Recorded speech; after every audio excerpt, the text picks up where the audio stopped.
Hello friends, स्वागत है आप सभी बाल दोस्तों का त्योहार विशेष इस सत्र में। जैसा कि हम जानते हैं, भारत त्योहारों का देश है और नववर्ष के पहले ही महीने में आने वाला त्योहार है मकर संक्रांति। मकर संक्रांति यह कई नामों से जाना जाता है, जैसे कि पोंगल, भोगली बिहू, मकर संक्रांति, संक्रांति। पौराणिक, सांस्कृतिक, वैज्ञानिक और आध्यात्मिक सभी तरह के महत्वों से भरपूर यह संक्रांति का त्योहार है। आइए हम जानते हैं कि हम हमारे भारत में या भारत के बाहर विदेशों में यह त्योहार कैसे मनाते हैं और इसकी मान्यताएं क्या क्या है।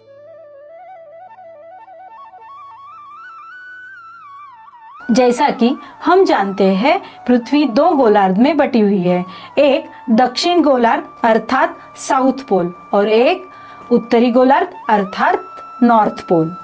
सूर्य 6 महीने तक दक्षिणी गोलार्ध में रहता है और 6 महीने तक उत्तरी गोलार्ध में रहता है।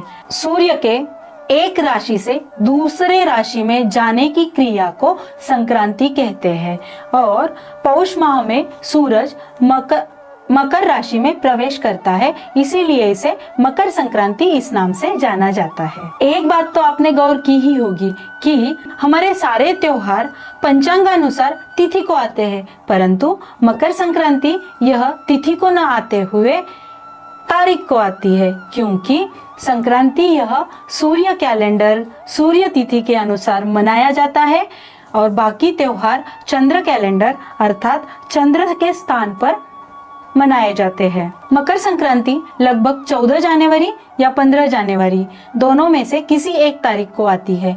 प्रति वर्ष संक्रांति 14 तारीख को आती है और प्रत्येक 8 वर्ष में एक बार संक्रांति 15 जनवरी को आती है, क्योंकि हर 8 वर्ष से सूर्य साइकिल चेंज होता है। इसीलिए पिछले 2016 में मकर संक्रांति 15 जनवरी को आई थी। संक्रांत के पहले दिन तक रातें बड़ी होती है और संक्रांत के एक दिन बाद से रातें छोटी होने लग जाती है और दिन बड़े होने लग जाते हैं, परंतु संक्रांत के दिन और रात एक समान बटे हुए रहते हैं, अर्थात 12-12 घंटों का दिन और 12 घंटे की रात होती है। भारत के विविध प्रदेशों में संक्रांत विविध रूपों से मनाई जाती है। आइए जानते हैं कौन से प्रदेश में संक्रांत कैसे मनाई जाती है। महाराष्ट्र में संक्रांत बड़े ही धूमधाम से मनाई जाती है। संक्रांत के पहले दिन भोगी नाम से एक त्योहार मनाया जाता है। इस दिन बाजरे की रोटी और मिश्र सब्जियों की सब्जी बनाने की प्रथा है। बाजरे की रोटी को तिल्ली लगाकर बनाते हैं और सारे वेजिटेबल्स जो ठंड के दिनों में मिलते हैं, क्योंकि इस मौसम में बहुत सब्जियां बाजार में आती है और सारी सब्जियां हमारे सेहत के लिए बहुत फायदेमंद होती है, इसीलिए मिक्स वेजिटेबल की भाजी अर्थात सब्जी और बाजरे की रोटी खाने की पद्धति है। साथ ही खिचड़ी और कढ़ी भी बनाई जाती है। दूसरे दिन संक्रांत के दिन पतंग उड़ाए जाते हैं और सुहागन महिलाएं 13 चीजों का वान बनाती है और सभी महिलाएं हल्दी कुमकुम लगा के एक दूसरे के साथ में यह वानों का आदान प्रदान करते हैं। कई जगह पे मट्टी के सुगड़े का वान भी किया जाता है। यह हल्दी कुमकुम का कार्यक्रम संक्रांति से लेकर लगभग रथ सप्तमी तक मनाया जाता है और सभी महिलाएं एक दूसरे के घर हल्दी कुमकुम देने और लेने जाती है। तीसरे दिन अर्थात संक्रांत के दूसरे दिन किंक्रांत नाम से यह त्योहार मनाया जाता है। किंक्रांत के दिन छोटे बालकों को अर्थात 5 वर्ष के अंदर के बालकों को बेर, टहाड़, गन्ना और चॉकलेट, गोलियां इन सभी चीजों से नहाने की प्रथा भी है, जिसमें आजू बाजू के सारे छोटे बच्चों को बुलाकर उस बच्चे को बेर से नहलाया जाता है और सारे बच्चे जो चॉकलेट, गोलियां, बेर, जाम आदि चीजें होती है उसे कलेक्ट करके खाते हैं। यहाँ पर एक दूसरे को तिलगुल देकर तिलगुल घ्या गोड़ गोड़ बोला ऐसा बोलकर एक दूसरे के प्रति जो भी खटास दिल में है, जो भी मतभेद है, उसे भूलकर प्रेममय व्यवहार करने की प्रथा चली आती है। गुजरात और राजस्थान में उत्तरायण नाम से इस त्योहार को मनाया जाता है। यहाँ मनोरंजन के लिए पतंग उड़ाई जाती है। इसके पीछे एक शास्त्रीय दृष्टिकोण भी है, क्योंकि सुबह से लेकर शाम तक ठंडी के दिनों में पतंग धूप में उड़ाई जाती है और इस धूप से विटामिन डी हमारे शरीर को मिलता है, जो हमारे शरीर के लिए बहुत ही आवश्यक है।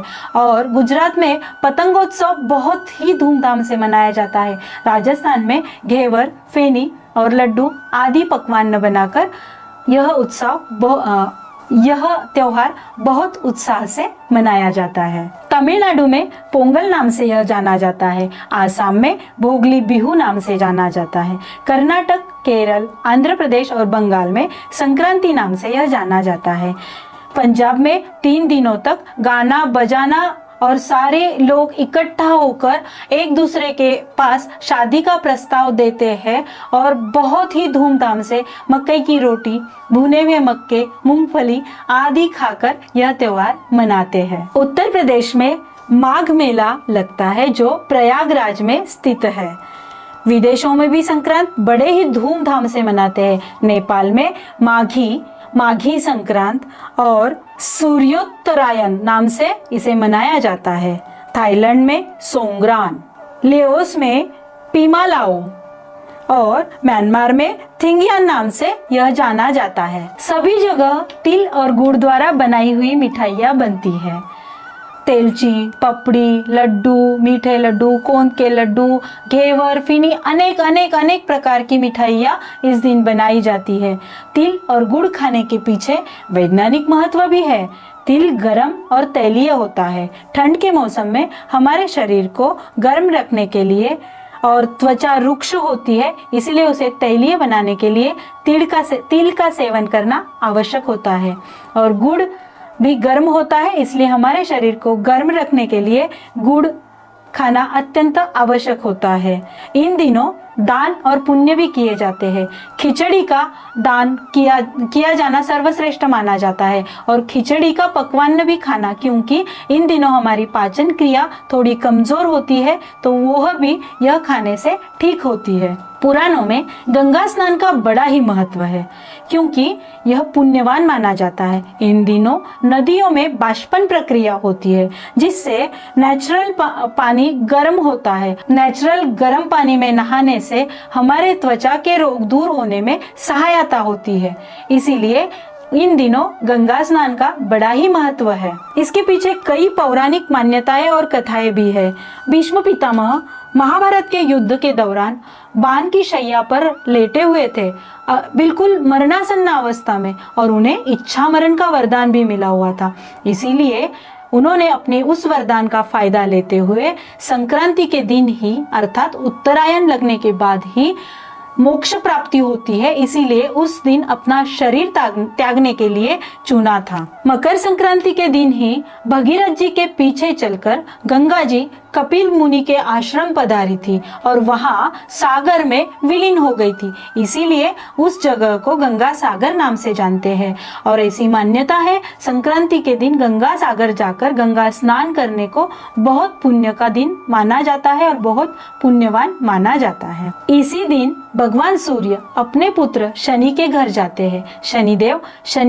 शनिदेव सूर्य की तिल द्वारा पूजन करते हैं और बड़ी ही स्वागत और आवभगत करते हैं। दक्षिणायन को भगवान की रात्रि माना जाता है, इसीलिए नकारात्मकता का प्रतीक भी माना जाता है। और उत्तरायण भगवान का दिन होता है, इसीलिए सकारात्मकता का प्रतीक माना जाता है। पूरे भारतवर्ष में इन्हीं दिनों में सूर्य नारायण भगवान की अनेक रूपों से, अनेक उपासनाओं से पूजन करने की पद्धति है। इसीलिए संक्रांति से रथ सप्तमी तक सूर्य नमस्कार कर, सूर्य की उपासना कर, सूर्य के प्रति कृतज्ञता व्यक्त करने का प्रयास किया जाता है। इसी दिन से मांगलिक कार्यों की भी शुरुआत होती है, जैसे शादी ब्याह, गृह प्रवेश, मुंडन आदि शुभ कार्य।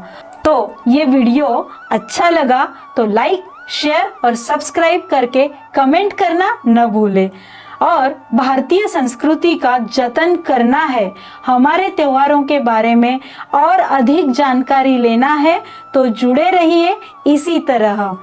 Happy Sankranti to everyone.